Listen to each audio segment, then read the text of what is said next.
Una, bawal maghintay.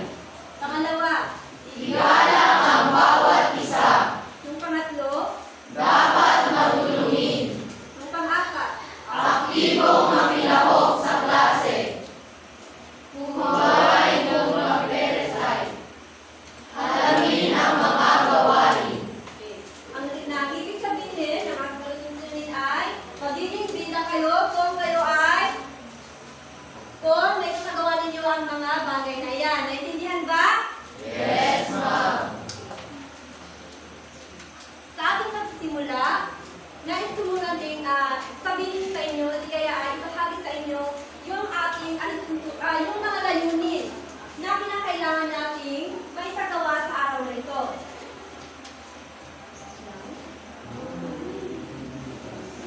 Meron tayong mga layunin dito na kailangan maisagawa sa araw na ito. Basahin nga ito ni Georgette. Lahat na, basahin mo. Letter A. Ibabahagi ang idealin ng katakuta. Natutukoy ang mga gawain o etika ng pananalitin. Letter C. Natutuloy ang iba't ibang kaso ng university. Okay.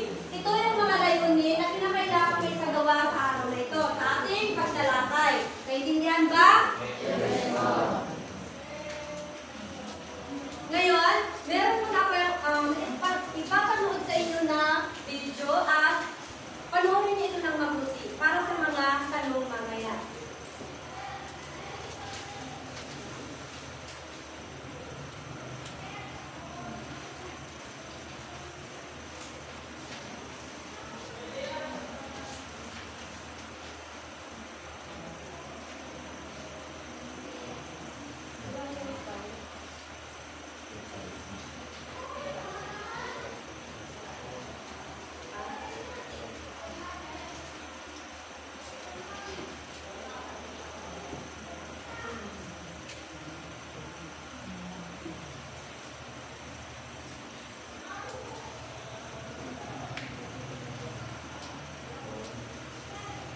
Okay? Wait lang.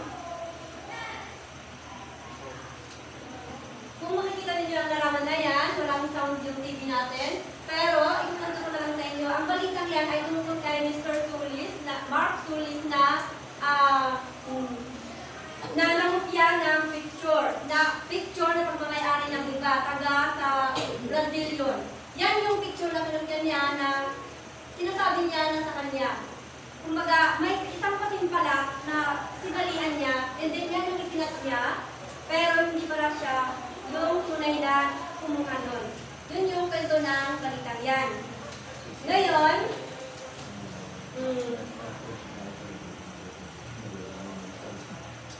mula dun sa kwento na aking ibinahagi, sa tingin ninyo, tama ba ang ginawa ni Mr. Sulis? No. Bakit? Dahil plagiarism.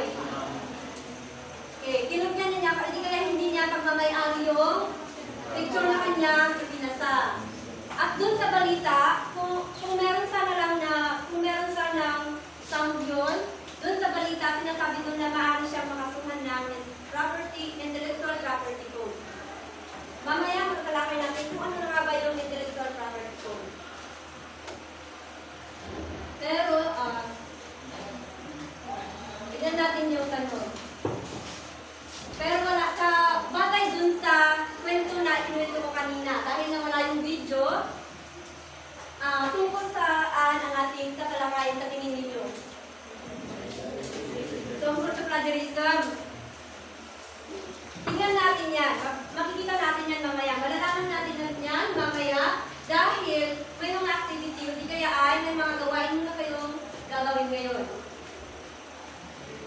Ito ay ang pagtukoy sa kahulugan. Individual siya, makinig kayo sa instruction. May mga ipapakita akong mga kahayag, di kaya ay pangungusap sa TV. Ngayon, dito kayo mamimili. Ito ang pamimilian ninyo kung ano nga ba ang tinutukoy ng kahayag ngayon na aking ipapakita dito sa harapan. Naintindihan ba? Yes, ma'am. Para sa unang pahayag, ang sasagot ay, tignan natin kung sino.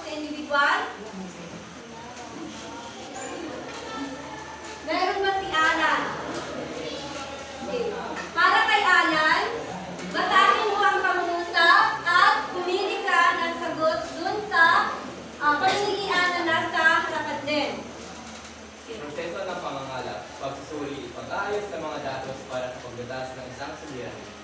Pananaliksik. Tama ba ang pananaliksik na sagot ng inyong kaklase? Yes, ma'am. Okay. Ang pananaliksik ay proseso ng pangangalap, pagsusuri, pag-aayos ng mga datos para sa paglutas ng isang problema o di kaya ay suliranin. Susunod, nabigyan ninyo ng kahulugan ay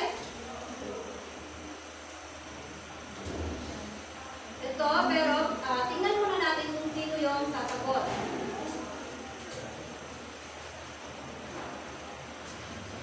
Sino doon? Marin? Basahin muna. Basahin. Tawag sa nagsasagawa ng pananalisik at nagtataglay ng tungkulin at responsibilidad upang magawang magtagumpay ang pananalisik. Anong sagot mo? Pananalisik. Okay, tama ba ang sagot ng kaklase ninyo? Yes, ma'am. Siya ay mananaliksik. Tawag na nagsasagawa ng Pananaliksik. very good. Para sa pangatlong tanong, tignan natin. Jayan. Meron ba si Jayan? Okay. Basahin mo muna ang tanong. Isang sangay ng filosofiya na tumatalakay sa mga moral na paniniwala at pag-uugali ng tao. Tumutungkol sa kung ano ang tama at mali, mabuti at masama, patas at hindi patas. Ano sa tingin niya? Yung sagot? Okay. Tama ba ang sagot niya? Etika. Tumutungkol sa kung ano ang tama at mali na dapat isagawa ng isang individual. Kasi kaya na tayo, ano nga ba yung mga etika, yung mga values, yung mga kilos na dapat natin isagawa. Yun ang tinutukoy ng etika. May mga etika kasi sa larangan ng edukasyon, sa larangan ng medisina, may mga susunod yung mga guro at sa mga doktor na etika na kailangan ano ba yung dapat nilang ikilos. Ngayon, ang pag-uusapan natin, mamaya, mas maiintindihan pa ninyo yung tungkol sa etika at saka yung pananaliksik sa ating pagpatuloy sa ating pagsalakay. Sa pang-apat na pangungusap, tignan natin kung sino siya. Meron ba? Si Winston? Inarrange bilang Republic Act No. 8290. Ito ay isang batas na nagtatakda ng mga patakaran at regulasyon para sa proteksyon ng mga karapatan ng intelektual na ari-arian. Intellectual Intellectual na? property ko. Tama ba yung sagot niya? Yes, ma'am. Okay, kapag sinasabi natin intellectual property code, ito yung batas na nangangalaga, nagpuproteksyon sa karapatang pagmamayari ng mga artista, ng mga artist, o di kaya yung mga inventor.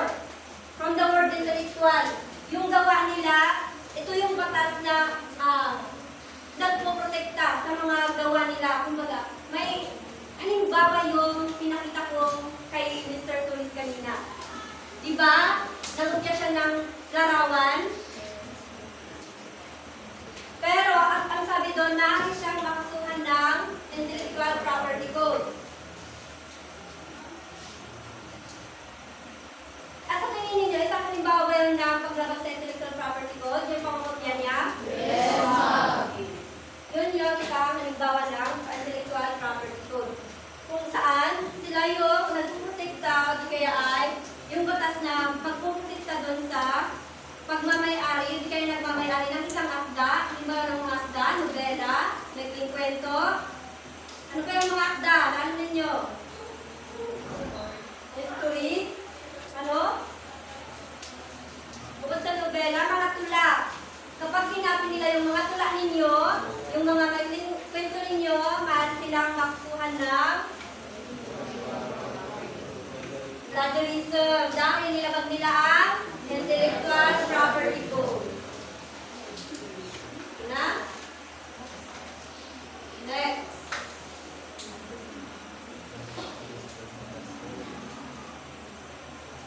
Sino na naman siya? Absent. Absent. Okay. Kung absent, isa natin. RJ. RJ na. Tayo muna bago sumagot.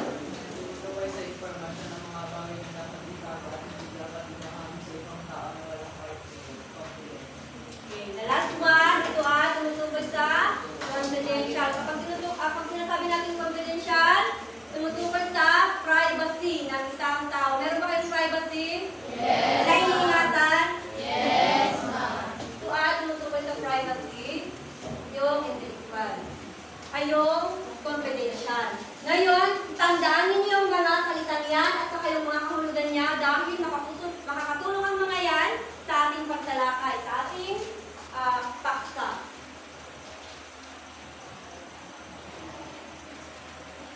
Bagay dun sa sinabi ninyo kanina kung tungkol saan ang ating pag-aaralan. Kung sabi nyo, tungkol sa plagiarism. Diba? Bagay naman dun sa ginawa ninyo kanina, dun sa mga sinagutan ninyo kaninang mga pahayag, tungkol saan ang ating tatalakayin ngayon. Hindi natin ang opinion ni Angel. Hindi natin ang opinion ni Angel. Sa tingin mo, tungkol saan ang ating aaralin ngayon?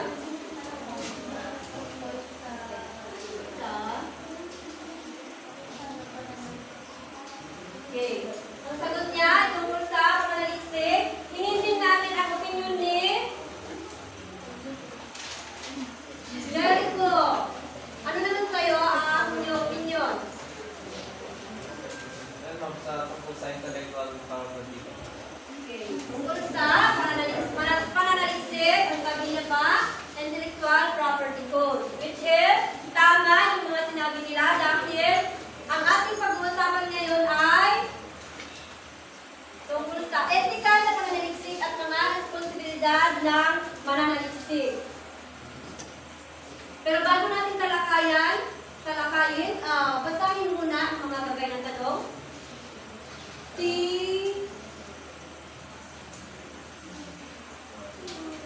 Georgia.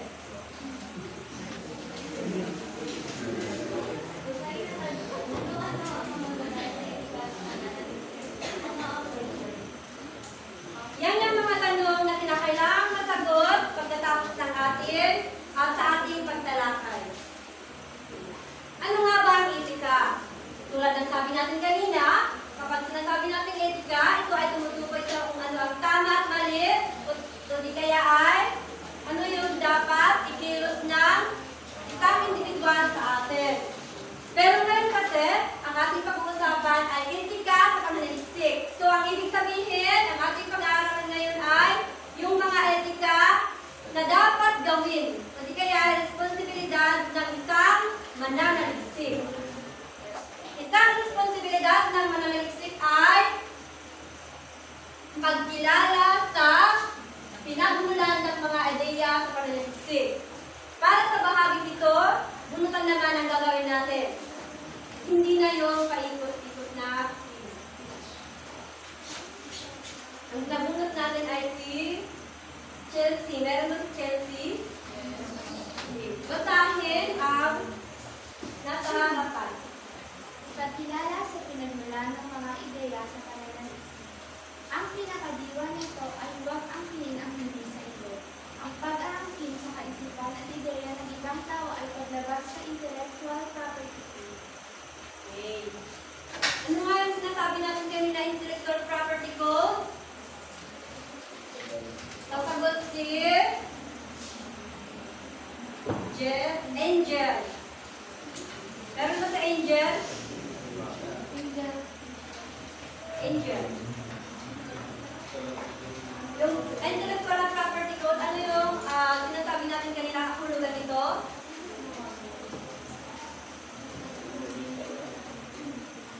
Ito ay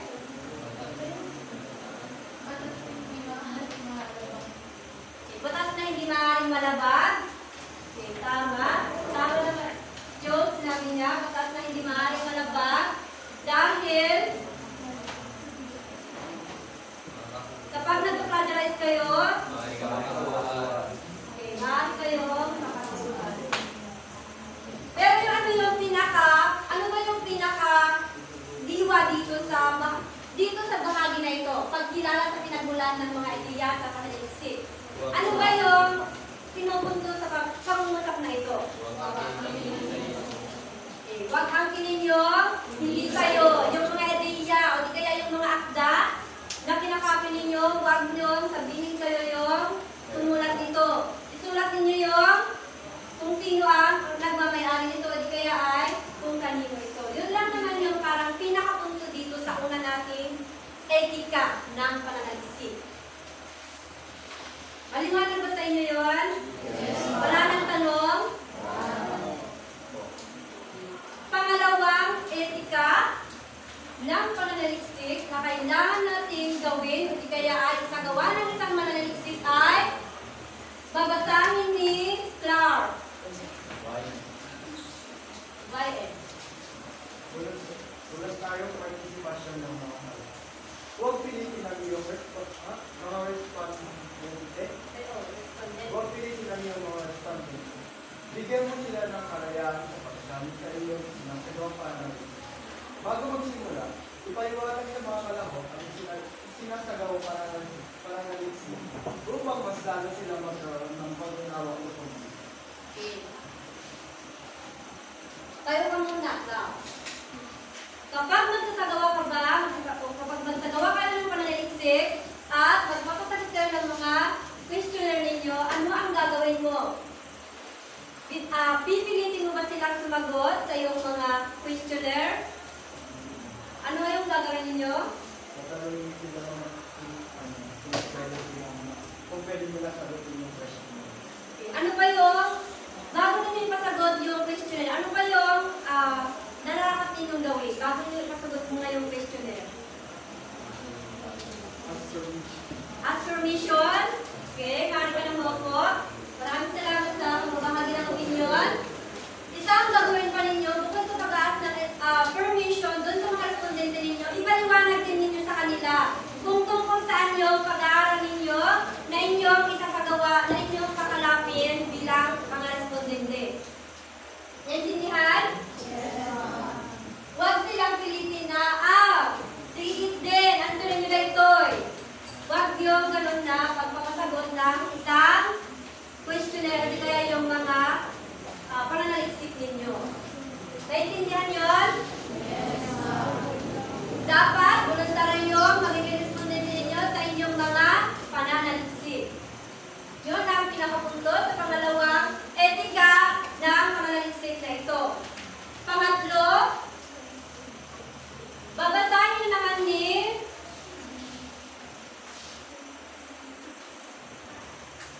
meron ba si Gardner? Kung wala, si Francine. Pagiging confidential at pagpupublik sa pagkakakilanlan ng kalahok. Kailangan ipaunawa sa mga kalahok na ang mga impormasyon na makukuha sa kanila ay magiging confidential. Bigyan sila ng mga paliwanag tungkol sa publiko ng mga impormasyon. At kailangan kunin ang kanilang permiso dito. Isaalang-alang ang Data Privacy Act 2008. Okay. Tulad ng sabi natin kanina, ang confidential tumutukoy sa privacy ng isang tao o di kaya ng isang individual. Ngayon, ang tanong, sasagutan ni Jasmine. Jasmine Joy. Meron ba siya? Tumayo. Kapag nangalap kayo ng datos sa inyong pananaliksik, at isasapubliko ninyo yung kanilang mga sagot, ano ang gagawin mo muna? Bago ninyo isapubliko yung kanilang mga sagot. O di kaya ay, kung ipopost ninyo ito sa Facebook, ano yung gagawin muna ninyo? Batay sa pangungusap na yan. Hindi mo po dapat i-review yung identity ng respondents. Okay, saan? Ang sagot niya, maraming salamat, maaari ka nang maupo.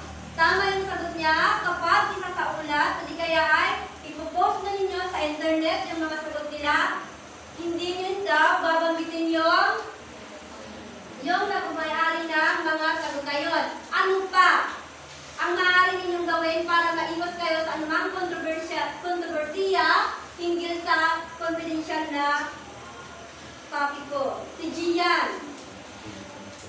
Ano pa ang maaari ninyong gawin para yung ipopost ninyo ay walang magiging kontrobersiya? Okay. Tama. Humingi ng permiso sa mga respondente ninyo. Hingin niyo yung permiso nila kung maaari bang i-post namin ang kinalabasan ng pananaliksik na ito? Yun yung gawin ninyo.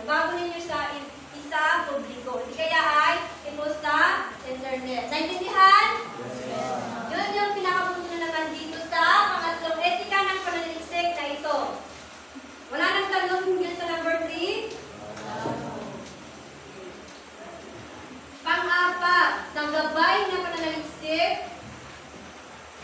Ito, babasahin naman ni Edward.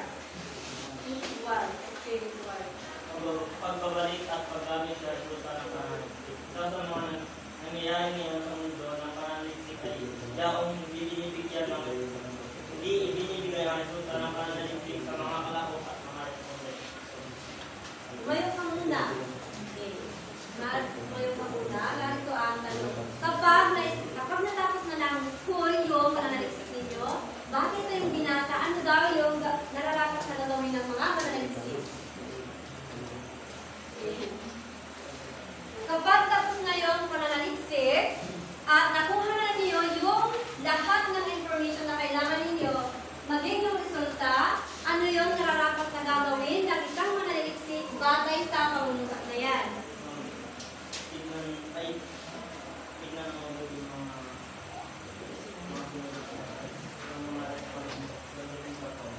Okay? Maaari ka ng maupo. Maraming salamat. Tignan ang mabuti ko. Totoo yung sinasabi ng mga respondente. Pero kapag tapos na yung, tapos na lahat, ang tinutukoy natin, tapos na yung pananaliksik ninyo, maging yung pagkalap ng datos, tapos na ninyong i-analyze. Meron na maging resulta. Ngayon, yung resulta, ano yung gagawin ninyo pagdating sa mga respondente? Okay. Batay sa binasa natin dito, ito ay ipaalam ninyo sa kanila. Kumbaga, bigyan natin sila ng information. Kumbaga, sabihin ninyo sa kanila, ito yung naging resulta ng aming pananaliksik na isinagawa. Yun yung tinutukoy naman dito. Alam niyo ba kasi, maraming, doon sa mga respondente, maraming nagsasabi na nagagamit lang sila kung hindi nila nalalaman yung ano yung pinalagasan ng kanilang pag-aaral. Para hindi nila, isa pa sa punto dyan, para hindi nila sabihin na nagagamit lang sila sa isang pananaliksik. Yun yung isang pinakapunto dito. Naintindihan? Yes, ma'am. Okay. At sa mga apat na gabay na tanong na yan, ang apat na gabay na etika na yan ng isang pananaliksik, isa sa mga maaaring katunguhan nito kung hindi natin matutupad o di kaya may sasagawa ito ay ang plagiarism. Ano nga ba kasi yung plagiarism? Sinasabi natin kanina na ito ay pangungutya, hindi ba? Ano nga ba yung pinuputya dito? Okay, gawa ng ibang tao, ano ba?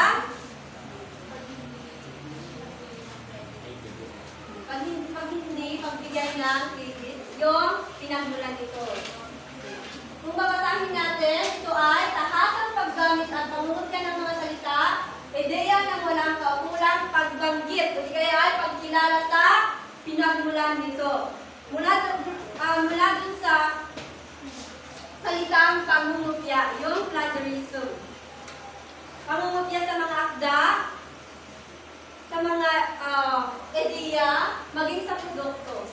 Isang halimbawa nun ay yung picture kanina. Kung sana na-icon natin yun, isang halimbawa yun na ginawa ni Mr. Solis kanina. Maganda sana ang halimbawa yun kanina. Maliwanag ba na sa atin na ang plagiarism? Wala nang tanong tungkol sa plagiarism? Ngayon, maaari ba kayo magbigay ng halimbawa ng plagiarism? Halimbawa ng plagiarism. Muna tayo ulit. Si Angela. Meron ba si Angela? Halimbawa ng plagiarism. Yung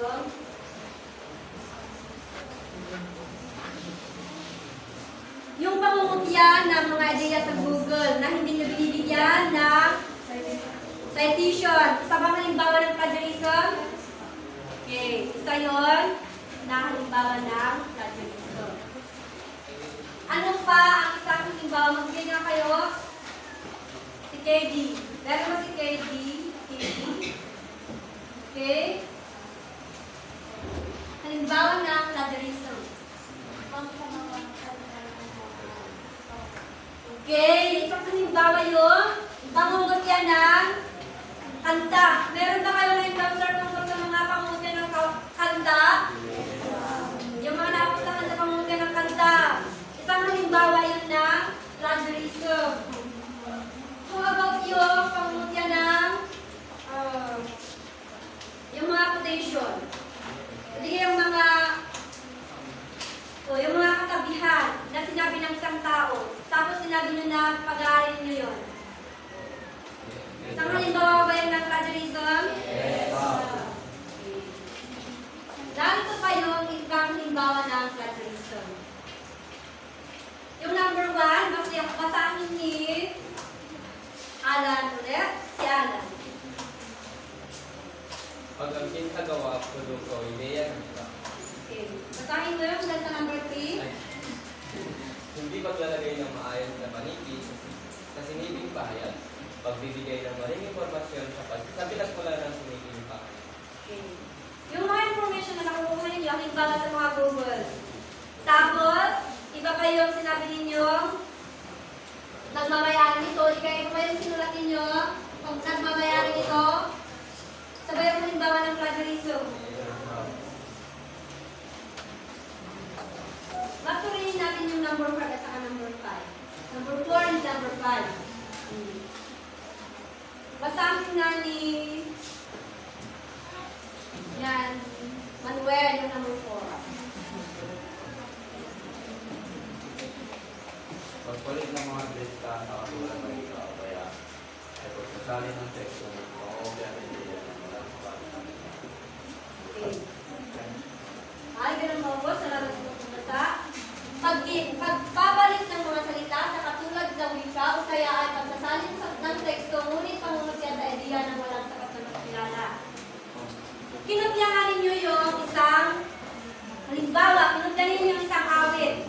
Isinalin ninyo sa isang salita, sa English na lang. Isinalin ninyo yung English na awit sa Filipino. Pero ang sinulat ninyong nagmamayari ay kayo. Plagiarism ba yun? Yes. Okay. Sa'yo, kahit sinabi ninyo, iba naman yung wika, pero yung ideya, siya pa rin at siya pa rin. Kaya plagiarism pa rin yun. Naintindihan yun? Yung number 5 naman, basahin ni RG again, si RG.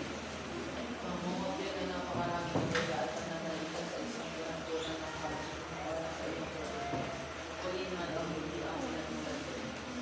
Yung mga panaliksik ba ninyo?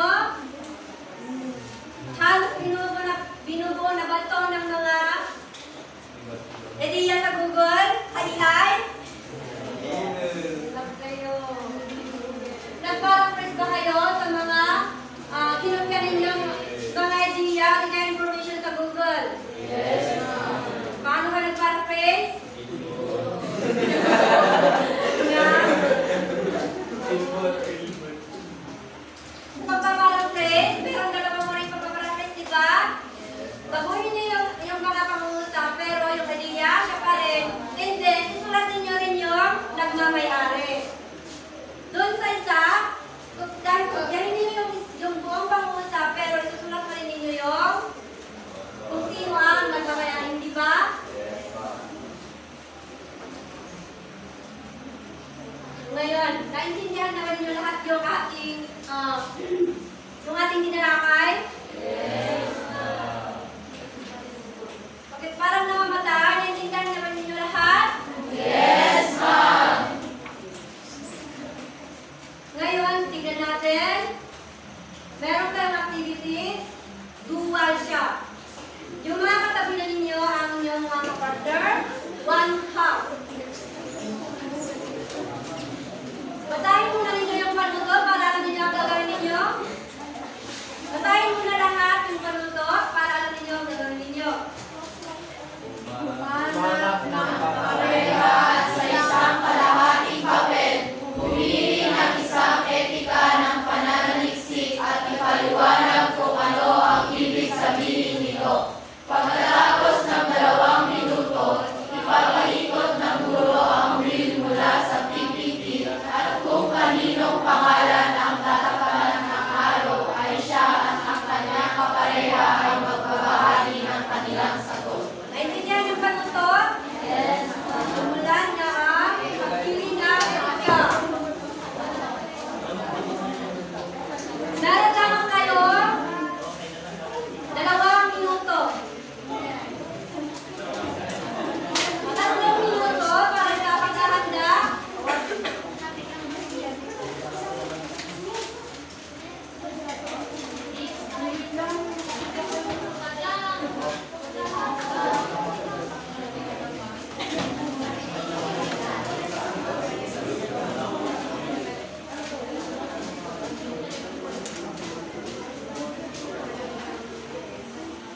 Okay, tapos na ang oras ng pagsusulat.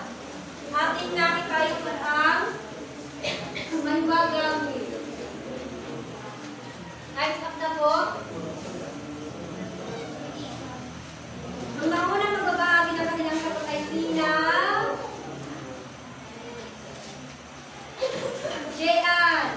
Jean and Butler. Paano ninyong ibahagi yung napili ninyo gabay na etika. Kaya ay etika na panalisik. Pagkilala sa pinagmulan ng mga ideya. Ano po, dapat po, ewan po natin ang pinag-mulan natin po. Kumbaga po dapat kung ano po yung ideya ng ibang tao na sabihin po natin, hindi mo po kayo para ilagay sa ginawa. Para maiwasan yung, para hindi ka makasama yung Maraming salamat sa pagbabahagi ng kanilang sagot. Naintindihan ko rin yung mga sagot nila. Ang kanilang napili ay yung una. Ito ay pagkilala sa pinagmulan ng mga ideya ng pananaliksik. Narinig ko ninyo ang paliwanag nila? Yes, okay. Ang susunod na pagbabahagi ng kanilang sagot ay sino doon?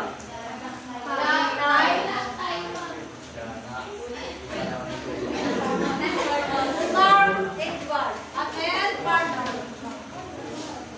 Maribang basahin ng malakas. Ay napili namin voluntaryong partisipasyon ng mga kalahok.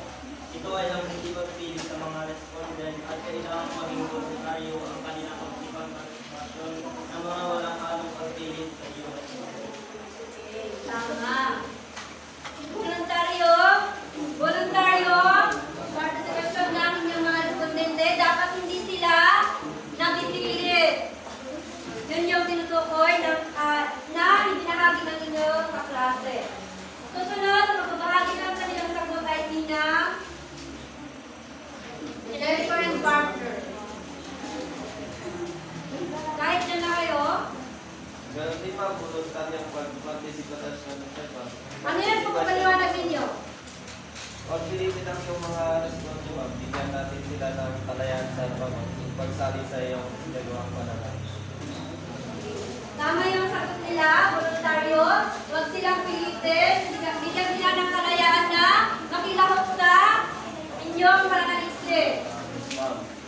Isa pa, last na magbabahagi ng kanilang sagot ay sina Stephen Gardner. Dito meron ka na.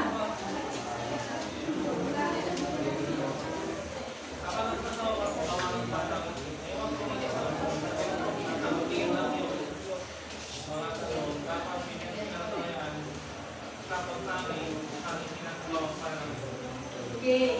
Pareho din lang dun sa pinili ni na Jerwin and Edward kung saan huwag pilitin yung mga respondente ninyo, dapat may voluntaryo pakikilahok yung mga respondente ninyo sa inyong mga pananaliksik.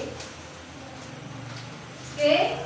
Para sa susunod na activity, doon na kayo makikibahagi yung mga ibang hindi nakasagot, pero kukunin ko pa rin yung mga papel ninyo na inyong sinulat. Ngayon, meron muna tayong tanong sa bahagi nito.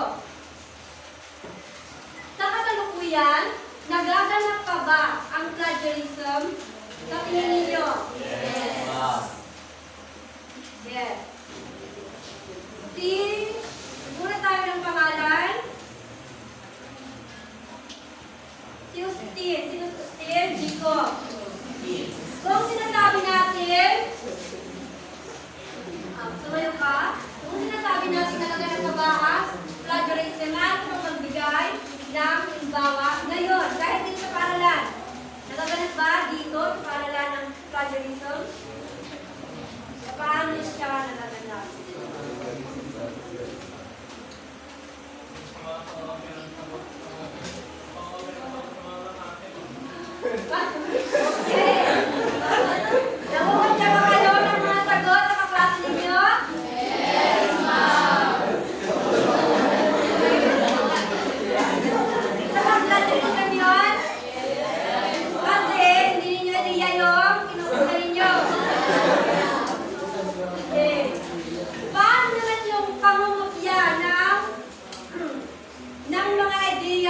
internet na hindi nyo binibigyan ng pagkilala yung mga nagsabi ng mga ito?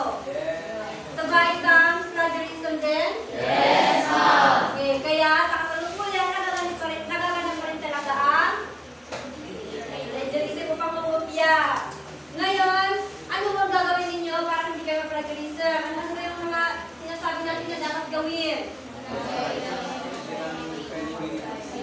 Para sa hindi sabay-sabayang pagbigkas, si Jericho.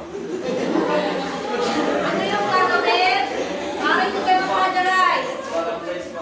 Okay, sa amin yung bawa ay paraphrase. Sa amin yung gagawin. Paano ba magpaparaphrase?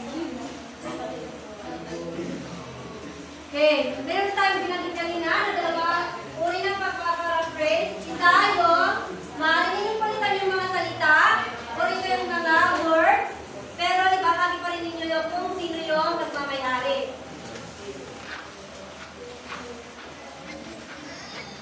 Yun yung mga, ano pa yung gagawin ninyo? Meron pa yung rephrase, yung kung saan kukupyahin ninyo yung gagawin na pahayag, pero babanggitin nyo sa huli ayon kay, pati kaya ay magsa-citation kayo. Babanggitin nyo kung kanino yung pahayag na yun, yung ideya na yun.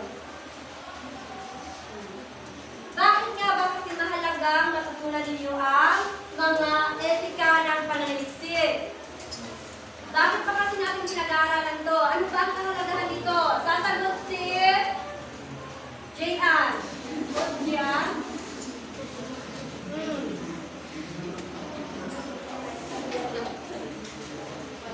Ano yung idea?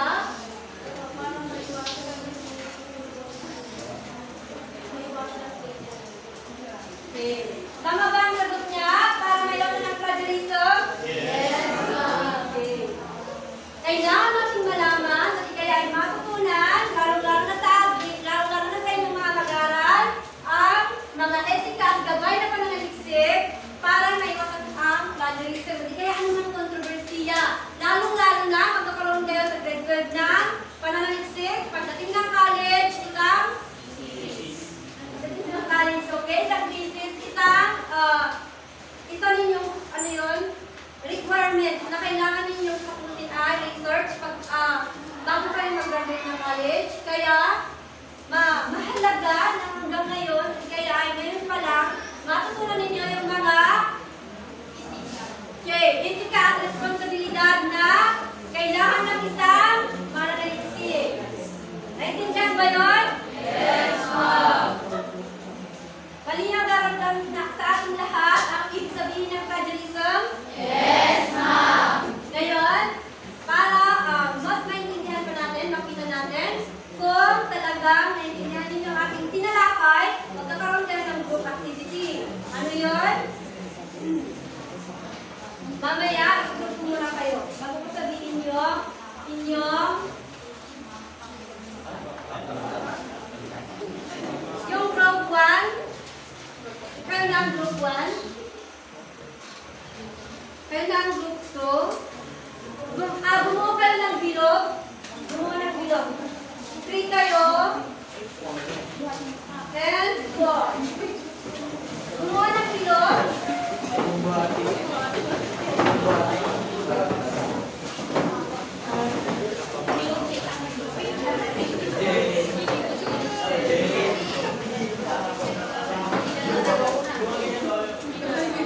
Makinig kayo? Makinig lang lahat? Saan yung gagawin ngayon? May mga pahayag, kaya ay pangusap. Ako ito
Lahat ng grupo ay meron ng 2 tutos. Very good.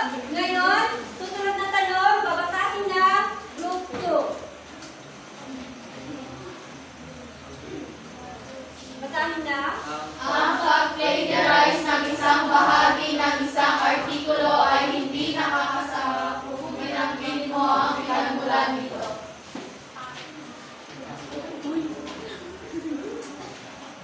So, ang sagot dyan, ang pag-plagiarize ng isang bahagi ng isang artikulo ay hindi nakakasama.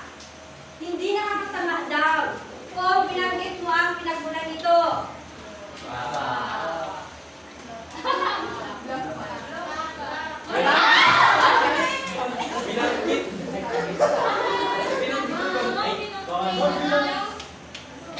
Analyze natin ang pagpaplagiarize, pangungutya ng isang bahagi ng artikulo na ay hindi nakakasama kung binanggit mo ang pinagmulan nito. Binanggit kasi natin yung pinagmulan nito, pero kinopya pa rin yung buong bahagi ng isang artikulo. Meron kasi kanina, kahit binanggit natin yung isang buong citation.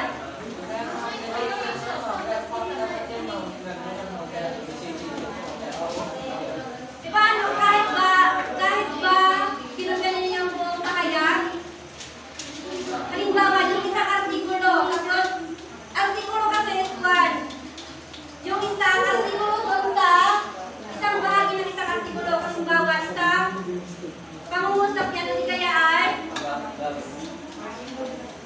kinopya yung buong isang pangungusap.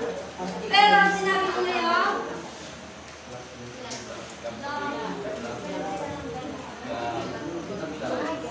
okay, ang sagot dyan ay although sinabi niyo yung yung pinagmulan nito, sinakopya pa rin yung buong, hindi kayo nagpa-plagiarize, hindi kayo nag-paraphrase. Hindi kayo nag-paraphrase. Nilagyan niyo yung nagmamayari, pero hindi ko rin kayo nag-paraphrase. And then buong bahagi pa ng isang artikulo. Buti sana kung isang pahayag lang ng isang tao, hindi nag-citation kayo, okay yun. Number 3, basahin ng group 3. Ang pag-iwas sa pag-iimbestiga sa mga potensyal na panganib sa mga palahok sa pananaliksik ay isang mahalagang etika. Ano naman yan? Ang sagot?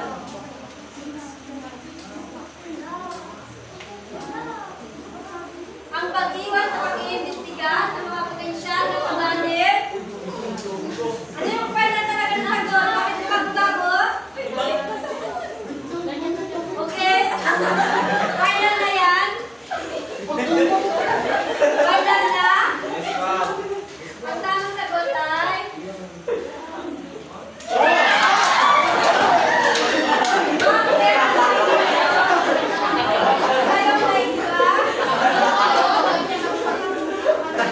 Remove natin yung group 1, remove din yung group 3, remove din yung nahulihan, ito ako na lang sa ng tanong. Number 4, group 4 sa akin.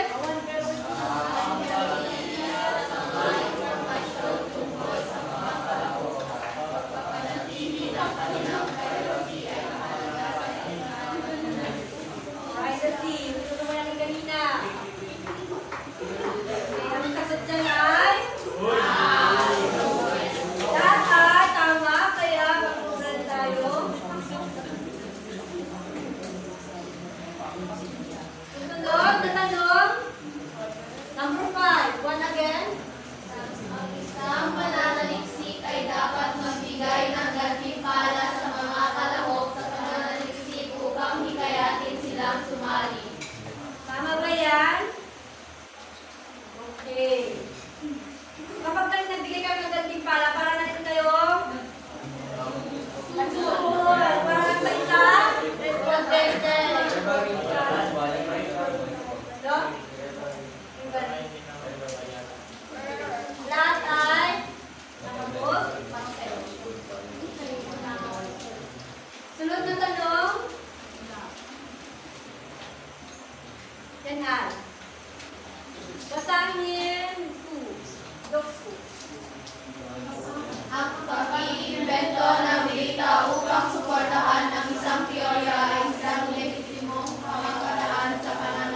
Yes. Last na tanong, ito siya. Basahin lahat. Ang pagbibigay ng kredito sa lahat ng mga taong nagambag sa isang pananaliksik ay mahalaga sa etika ng pananaliksik. Anong sagot dyan? Wala bang blank dyan? Walang blank? Ang sagot ay okay. May 12 na puntos ang group 1, group 2, 10, ganun din ang group 4 and 3, 12 sila. Ngayon,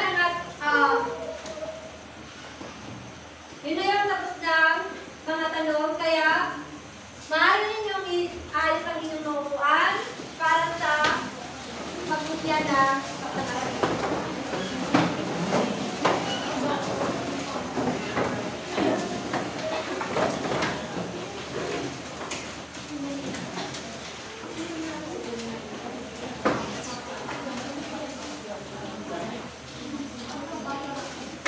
Okay.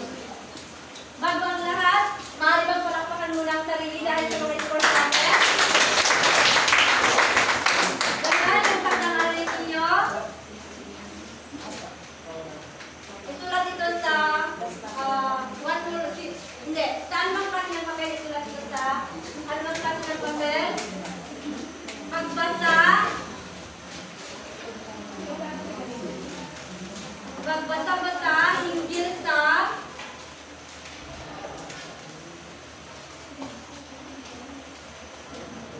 etika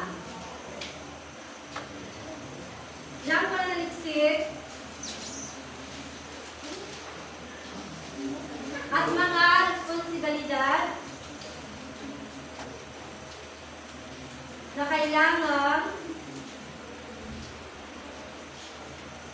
gawin ng isang mananaliksik. Yan ay para sa quiz ninyo sa susunod na ating pagkikita.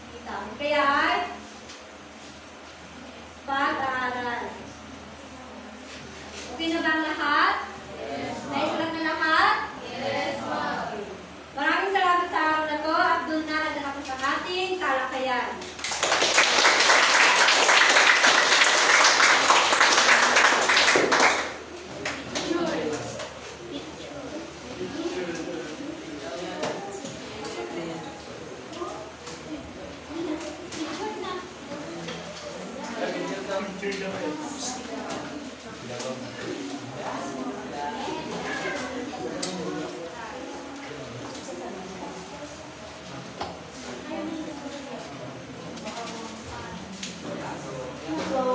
Thank you, Peridot. Bago kayo mag-picture ni na ma'am nyo, meron muna akong sasabihin.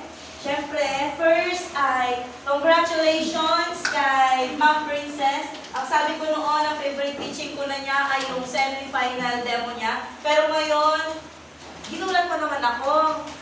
So, congratulations, Ma'am Princess, sa inyo sa participation.